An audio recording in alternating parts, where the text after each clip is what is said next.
So you sit here, Anna. And Dr. Nisman's there. Okay. There you go, darling. So Anna lives on a farm in Picton, don't you? Buxton. Oh, Buxton, so not far, and grows all your own beautiful vegetables and fruits, and also you're an artist. Yeah. Yeah. Yeah, you have beautiful paintings, yes.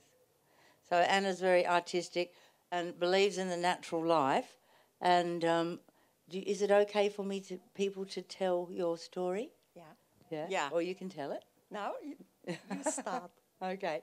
Well, I've been looking after Anna for a long time, and as you know, I've got an interest in the liver. And Anna first came to me with cirrhosis, which is scar tissue in the liver. So she has a medium or moderate amount of cirrhosis. This was caused by her contracting the hepatitis C virus as a refugee after the Second World War. They were gypsies, and they had to go from camp to camp in the trains, and they didn't use clean needles. So it's a blood-borne virus infection, so she picked it up through vaccination. And so she didn't really know she had it because hepatitis C virus was not identified until 1988. We used to call it non-A, non-B hepatitis. We didn't know it existed. So when we discovered its genetic structure, it's an RNA virus, we realised, there's another one. So there's many different types of hepatitis, but hepatitis C is a very nasty one. And so Anna had it from a very young age. She'd had it, well, how many years do you think you've had the hepatitis C virus? In 2004, I became very sick, and there the doctors find that I have hepatitis C. Yes. And how old were you when you contracted it, do you think, after the war in Europe? 5 years old. 5 years old. I born in Yugoslavia, and 1944, I was 4 years old. The council said a third of the town have to pack everything together, go into the neighbor's town, and there will be a train for all. And we went. We have to go. My grandfather and grandmother, they were allowed to stay. My mom and my sister and me, we had to move out. My dad, he was in the army, and he was far away. So when we came to the station, we saw the open train coming, and they put us in.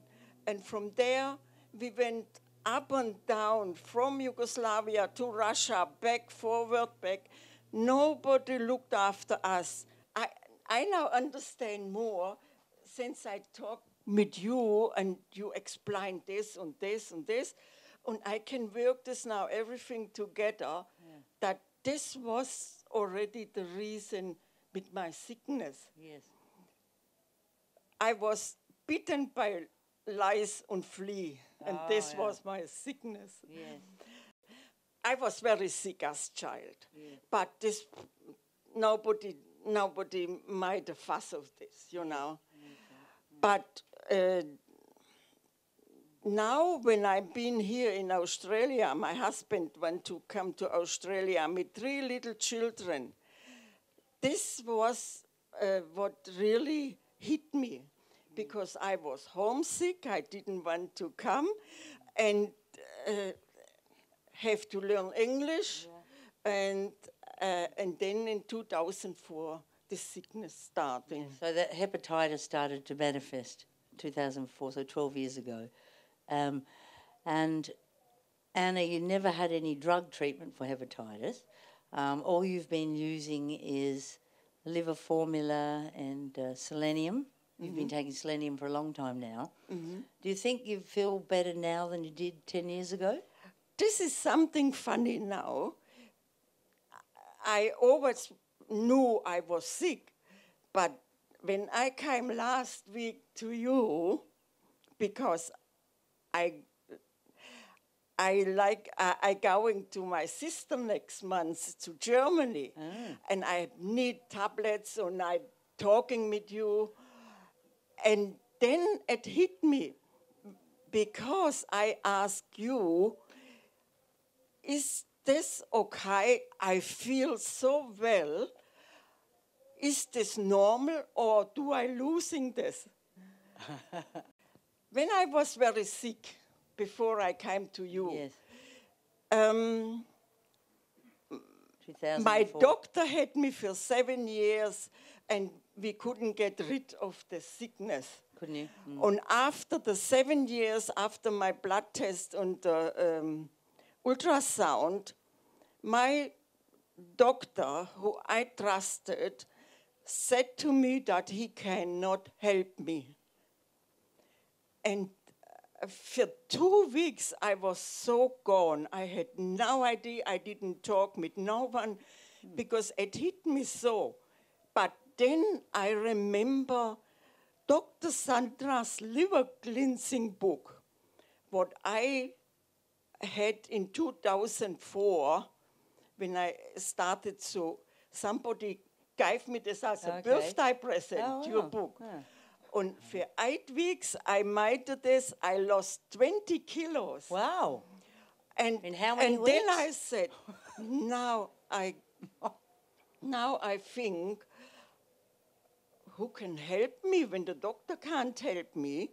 I go to Dr. Sandra and will ask her if she can help me to come over this. Yeah.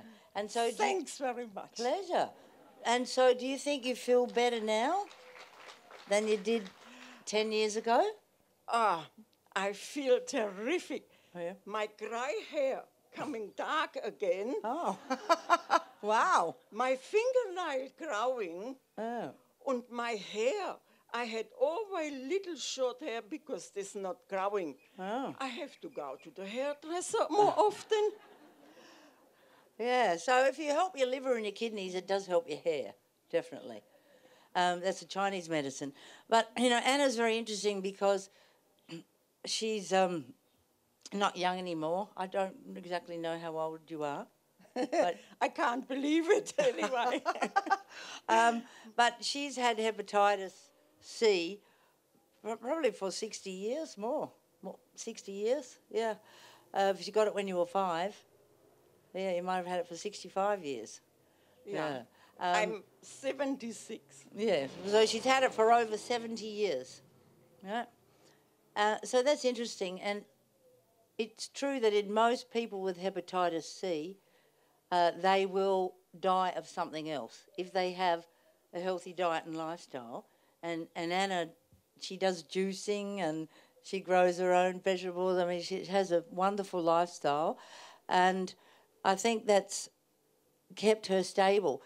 But she has cirrhosis, and that is a liver disease, and she's got low platelets from that and an enlarged spleen, but she feels well. She doesn't suffer.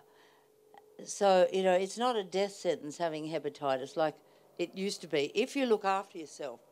We also have new drugs to cure hepatitis. You heard of those, Anna? Yeah. Yeah. That come out last year. And now they're free. These new hepatitis drugs are free in Australia. There's different ones. There's sofosbuvir and ledaspavir and daclizavir. So we can actually use those drugs to eradicate the virus, but they're not proven to work yet 2 or 3 years down the track. So, Evgenia, you know, when we look at a patient like Anna, who, you know, has got the very stable cirrhosis and she's doing really well, you know, what would you say about the drugs? I would like to follow her. I would like to wait with medication. Probably we will follow and we will have better feedback how this new medication working. On this stage, on new medication for hepatitis C, we have success more than 95%. Not just our own experience, but a lot in the medical journals. They have 95% of success. and people completely rid of the virus in the bloods. The problem what we're facing today, we don't know how this virus will be in the long time. Could be he is hidden somewhere in the liver, and the blood it's completely clean from the virus. And it can be, again, will show up probably after 1 or 2 years. We're waiting for more research and more knowledge. It's a new medication on the market. Success is 95%. And my personal opinion, if not for present patient, what general for the patient, if they have hepatitis C, and we can be rid of this virus, I suggest them yes. Because even we don't know yet, after a few years or a year, the virus come back. We can kill it again. And this is a revolutionary treatment, because up to now, we were not able completely be rid of a virus in human bodies. And it's the first time when we can do it. And I think it's terrific. We're given this treatment to near to everyone. Of course, different people have different complaints and we're thinking about it. But how I said, if someone have hepatitis C, we're inviting you to come to our clinic. The success is 95%. That's true. Yeah, so Dr. Nisman and I, we get a lot of emails from people from all over the world who suffer with hepatitis C and who want to get these new drugs to cure them. And that is because in their countries, they cannot get these drugs at a reasonable price. So, for example, a patient in the United States of America would pay over $90,000 for a 12-week course. So you only have to take them for 12 weeks. Unless you've got cirrhosis or genotype 2 with cirrhosis, you might need to take them for 24 weeks. So then it's more expensive. So it's usually cost prohibitive for the majority of people. But what's been happening is through compounding pharmacies that overseas patients are able to contact Australian doctors who write the prescription for the drugs. The drugs are made up by the compounding chemist and posted overseas. So, you know, we've had patients in Eastern Europe, in America, in South America, all sorts of places. Can't even keep up with it. Even Canada. Canada, yeah. So we're the second only country in the world to have these drugs for free. But the compounded drugs are not free. They're about $2,200. But that's nothing compared to over 90,000, right? So a lot of foreigners are contacting us and other doctors who provide this telemedicine to get a prescription for the generic version of these hepatitis drugs. You may have heard of Hormone. That's one of them. 95% success rate. So it is a breakthrough because you're right. Viruses are just incredibly difficult to eradicate from the body. Nobody's been able to do it for the AIDS virus or the hepatitis B virus or the herpes virus. We open a new page in medicine. Yes, we have. A new chapter in medicine with these new drugs. Yeah. But as you say, we hope the virus doesn't become resistant because it does change its RNA to mutate to be resistant to the drugs. So there's 2 drugs you have to give the patient, not just one, because of this resistance.